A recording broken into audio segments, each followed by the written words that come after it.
I'm DJing on this community radio station, and I get a call from Sammy Gonzalez from 100.3 Jams, and she's like, hey, I want to offer you a job. And I'm like, oh, shit. And she goes, yeah. And I'm thinking like 100.3 Jams, here I come, or, Yeah. And she goes, I just got offered a job as the program director for this new Tejano station, the Spanish station that's going to open up. It's called Kick FM. And I remember thinking to myself,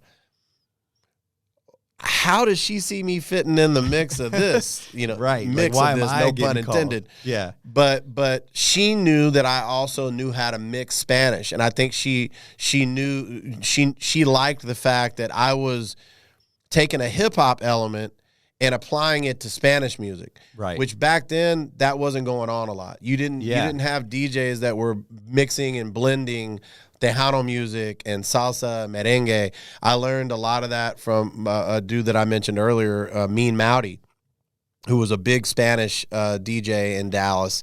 He pretty much set the mark when it came to radio personality / DJ, like he knew how to do both. Yeah. And he really taught me all about, the Spanish music. A little bit I learned from that Hakata club. That was the salsa merengue club.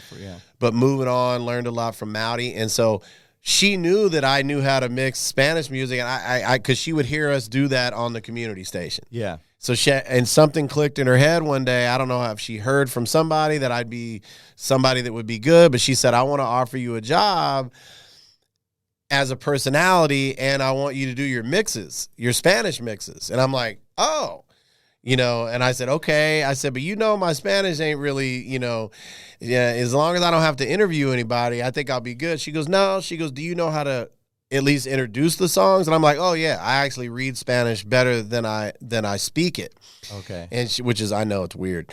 But she's like, you'll be fine. And I remember thinking like, oh shit, no, I'm not.